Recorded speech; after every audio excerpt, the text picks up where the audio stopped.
he tries to win that Nations Cup with Mick Schumacher, son of the 7-time world champion. And we've got Travis Pastrana and Kurt Busch as well. Because they're already seeded through to the quarterfinals, so they haven't yet, you know, they've been getting cold like cold tires, just watching all the opposition do their races. Earlier on, we did see them get a couple more runs in practice to make up for the fact that they're seeded, so they're not going into the quarter-final cold. Here's our next matchup in Group C. Kurt Busch, a NASCAR Cup champion. Mick Schumacher, champion of Formula 3, the last year of the European title, and then champion of Formula 2 on a memorable day in Bahrain. And I think we're having another memorable day in Sydney. Schumacher versus Busch, and we are now moving to the buggies, to the Polaris Razor Pro R, and these take some getting used to, but we'll see who is able to manipulate the car around the turns. Mick Schumacher was enjoying life in one of these earlier on today in practice. So these cars have got massive suspension gears, so you'll see the car swaying backwards and forwards. They're also automatic transmissions, so basically you just gun it to 8,500 revs, and it does it all for you. They're an amazing piece of kit. And this is an amazing camera angle to see how much these tyres are working. The tyres made these quite quickly. You see basically parking up, desperately trying to apply the power. What sort of lap has it been? How brave is Schumacher going to be around the final corner? It's not going to be enough. Across the line, the NASCAR Cup champion is the winner. Kurt Busch gets America up and running. Team USA taking the win. Yeah, just over half a second ahead. What the nice story there is that Kurt Busch was called up by Travis Pastrana to bring him out of his recent retirement to compete here this weekend. So he's done his teammate a solid there by getting one win in the bank to keep Team USA and the Star Spangled Banner's hopes in this. He did knock that inside barrier flying. That's basically there to try and stop them ditch hooking around the corner. But I think one touch is a warning. So I think Mick will have got away with that. Yeah, one touch warning, a second touch and a penalty. And there's not long after the... Incredibly, after the performance of Germany so far, with a win, Kurt Busch could actually see Team USA win this group. Very, very good point. It's Alistair McRae up against Kurt Busch. One participation from McRae before, and Busch with a win earlier on tonight. Circuit officials have cleared the way. Drivers are staring at a red sign, at a green sign, and we go racing once more into the first turn. Will it be another victory for Team USA, or will we find a win for Team GB, ensuring that there's at least one win on the board as we come to the end then of Group C, Heat 6 in this intriguing group where we've seen the first real contact with the barrier, not just the Vettel flicking away at the apex, and it's McRae with an advantage at this stage. So Kurt Busch had a better start, so it's only at the end of this lap we'll see if that really counted for anything, because it does look like Alistair did make up a bit of ground in that first half lap. We'll see whether things change. Remember, lane A and lane B. Lane A, 473 meters, lane B, 457. So let's see how it all adds up.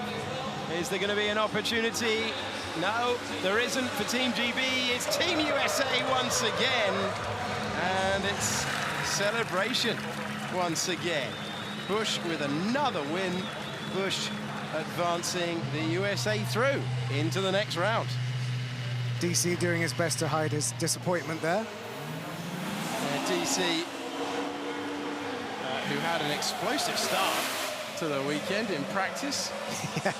In fact, it was one of these cars that he rolled yesterday. He said it was the first roll of his career. It was the first roll, and there's a clip of the barrier for Alistair McRae. Well, if I'm referring you back to the driver's briefing, that should have given him a 2-second penalty anyway, so he was never going to win. clobbered it out of the way in the Polaris. Coulthard making the press conference very entertaining yesterday. DC's been serenading the crowd with the proclaimers before we got going. But Team GB unable to get a win on the board. And here's how it finished then, with Team Germany into cool-down room style. That is excellent to hear them talking. I wonder if that was mind games. Kurt's not really good at all-wheel drive. Yeah, well, we'll see. We'll see. He's already claimed a couple of victories tonight. He needs to claim one now.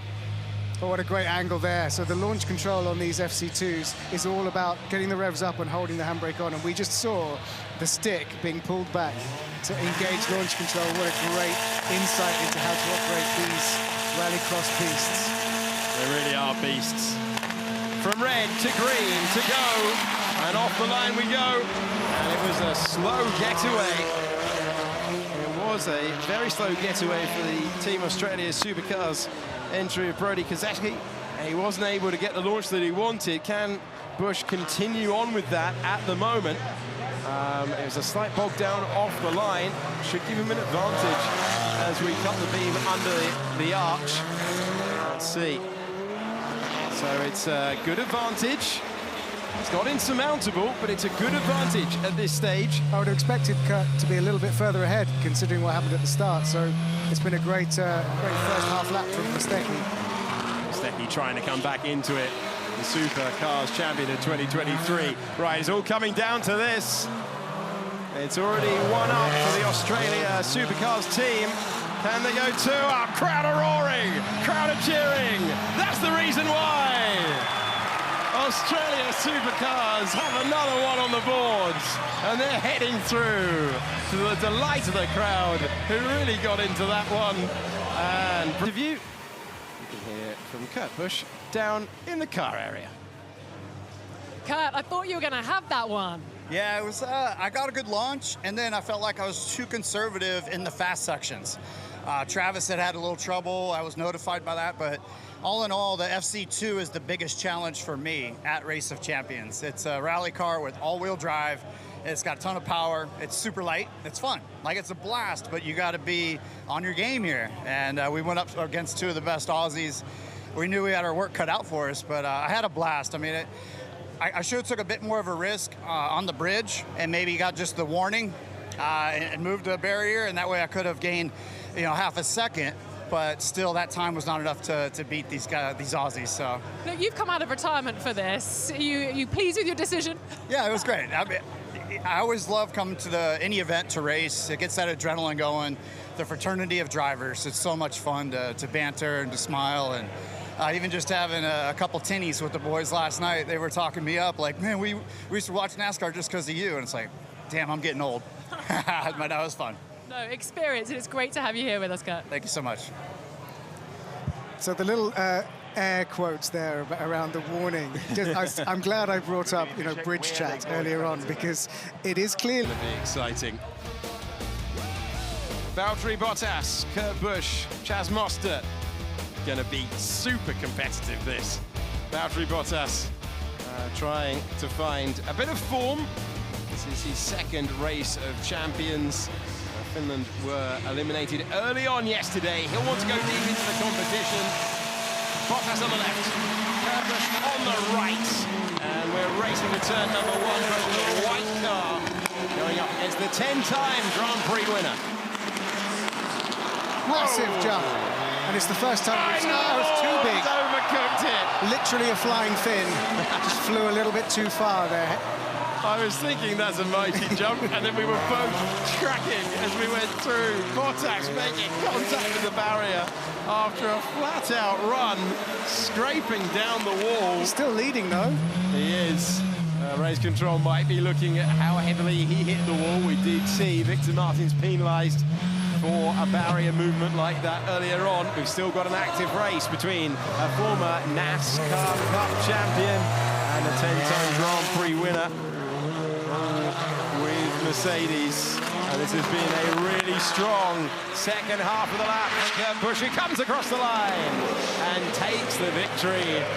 pulls on the anchors and goes one up. Yeah, Kurt Busch has come out of retirement for this event. Travis Pastrana called him up and said, please be my teammate in Sydney. And he went, oh, okay then. And look, he delivers. First time we've seen the FC2s in the Race of Champions. That's the big jump. Slam on the brakes. But no, understeer again. But, you know, it's a spectacle that we love to see. That's what these cars are designed to do. They're designed for mixed surfaces. So they cope with tarmac just as well as they do with gravel and mud and ice and snow. But not so good with the water-filled Tech Pro and bounce off them. Bottas tried to recover. So that was the moment where it came undone in the FC2. Hugely powerful cars, 500 brake horsepower. It's great to have your company. Kurt Busch and Chaz Mostert about to do battle out on the circuit. Group E, race 3. Kurt Busch, Chaz Mostert, the red light. The revs rise, and the green light illuminates here in Sydney, in the former Olympic Stadium. And this is winner takes all. So this is all on the line, Neil, with progression, the reward for the winner. These two have very similar driving styles. It's a very good matchup. And this is a car that has such power to all four wheels, which isn't something that either of these drivers will be used to their day jobs. And it does look close. It is going to be very close on the evidence out of the commentary box window. So Busch in the black and orange car, tapping the barrier. That'll be okay, but did it cost him time? Is it heading the way of Chaz Mostert? That is going to be the question. Looking like he's had a really strong run into the wall. And it means that Mostert's going to take it. Busch will go out, Mostert will go through. Mozzie can definitely cut the mustard. He flew over the jump. Hopefully we'll see it in the highlights, but he absolutely flew, pushing to get the win, not realizing that then Kurt would make a little mistake in the barriers, technically handing him the victory. But the Pirelli tyres gripping into this fresh tarmac, all four wheels launching the FC2s off the line. Wonderful angle. I'm not sure we've seen that one, and this is the beginning of Busch's trouble. That was only a tap of the Tech Pro, but then deep and heavily leaning. All the momentum, all the rhythm fading away when he needed it most. Yeah, you lose so much momentum when that happens, but this is a chance to see these cars getting some air. Superb stuff. Already on the brakes, already turning in. That's what Valtteri's just explaining as well. Himself. Kurt Busch is in conversation with Rosanna. Kurt, I love your Race of Champions Sydney story. You've come out of retirement for this. How has this experience been? It's been wonderful. It's to race out there and to feel the adrenaline, to be with the fraternity of guys. I mean, if you feel like a kid, because you get to drive all these different cars, you're in a cool stadium, it's just something you would think about as a kid dreaming of making it to the big time, and this was a fun treat to prep myself and to put my body back through racing and to give it my best shot. So I had a good round one today, really good round one yesterday, but that round two right there, I picked the worst time to run my worst lap. Which of the cars have you enjoyed the most then?